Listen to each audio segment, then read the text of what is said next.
Hello everyone, Neil Tappin here from Golf Monthly and welcome to West Hill Golf Club and this video in which I'm going to review these Kirkland Signature wedges. Now we picked these up in the UK from a Costco store for just under £150 and I know that they're available in the US for $169.99 and the question is, what do you get for your money? Well, you get three wedges. You get a 52, a 56 and a 60. And what we're going to do is we're going to take a look at how these perform in a few different categories. So we're going to take a look at the aesthetics, the spin control that you get, the greenside performance and the overall verdict. We're going to compare them to some other wedges as well along the way, just to see what you get if you decide to invest in a wedge set like this. Right, let's get started.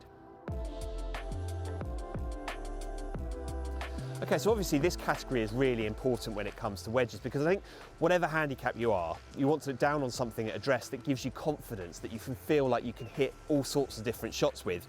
And I think Kirkland have done a really good job of that. They've not tried to do anything too out there, too crazy with the design of these wedges. They've gone for a really classic teardrop shape down behind the ball. It's nice and rounded. It's fairly traditional and relatively compact. So if you are looking for something that's a little bigger to look down on, perhaps that has a slightly thicker top line, then perhaps going elsewhere might be the way to go. But for all other golfers, I think you would put the club down behind the ball and really like the way that it looks. Now in terms of the three wedges, there's a nice natural progression between the three. They all have the same chrome finish to them, which again, it was not going to put any golfer off. I'm going to hit a few shots with the 56-degree wedge, just to also see how they feel on the longer pitch shots. And I hope you can get that through the camera. They've got a really nice, solid feel to them. So not too soft, but not too clicky, not too firm off the face. Again, I think from the way that they look and the way that they feel, you wouldn't necessarily know that you weren't using a premium wedge.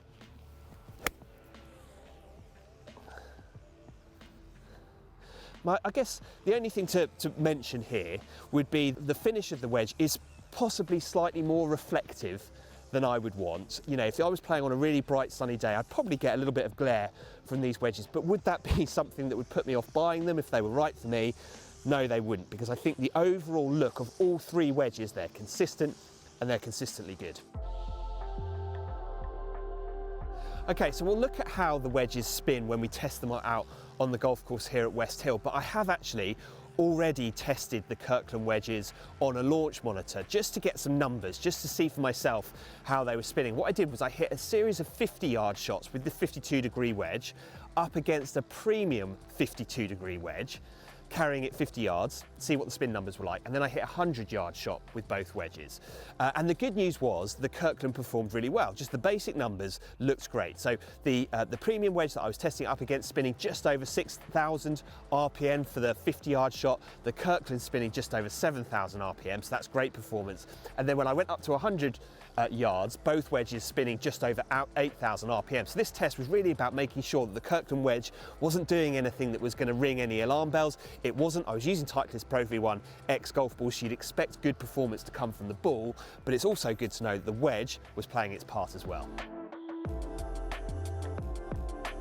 Okay, so I'm going to start by talking about the Kirkland Signature wedges, and the first thing that I noticed here was just how much they were spinning. Now I already knew they would spin well because I'd already tested them on the launch monitor, but actually seeing it for myself, it was very impressive indeed. Now obviously I'm using Titleist Pro V1 X golf balls, so you'd expect some spin to come from there, and these wedges are box fresh, so again, the sharp grooves, clean grooves, you would expect a good amount of spin, but they really did perform on this front just as well as you would expect from a premium wedge. To be honest with you, even on shots like this one, like this little slippery shot down the hill, even when playing from the rough, I was getting just that little bit of spin. It might not even be particularly detectable through the camera, but you can just tell that second bounce isn't quite as aggressive as it might otherwise be, and that just is going to give you that bit more control. I was really impressed by the way in which the 60-degree wedge was getting through the sand in the bunker, provided great feel for those shots. And again, for the pitch shots, for the half pitch shots, those awkward shots, which frankly I'm not great at, I felt like the 56-degree wedge was providing a good flight and just that plenty of spin, which gave me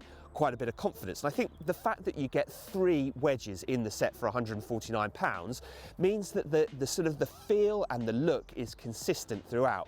You know, there's not much of a difference between the 56 and the 60. The 56 is just that little bit more compact. Obviously, you're not looking down on quite so much loft, but they have the same finish. So all in all, with the short game testing that I did, really impressed. If I didn't know what they were, I would have thought they were a premium wedge.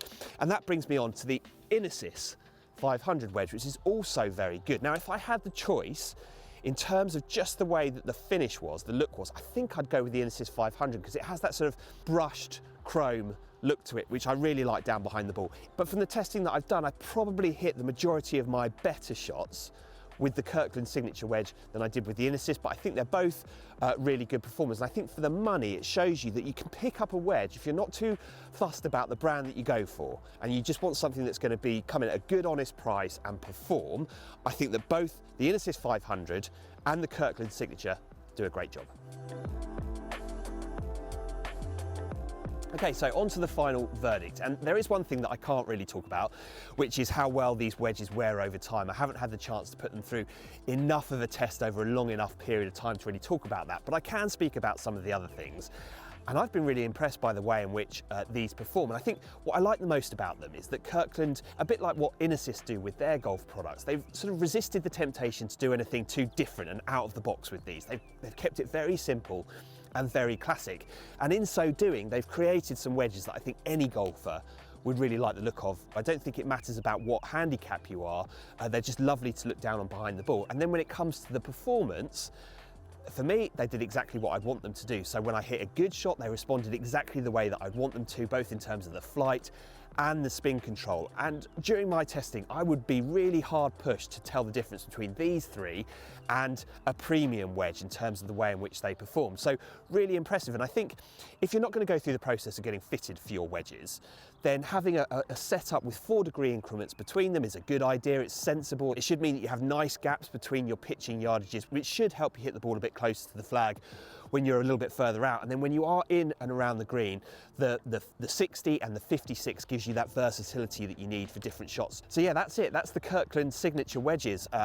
Just under £150 over here in the UK, $169.99 over in the US. Really solid performers.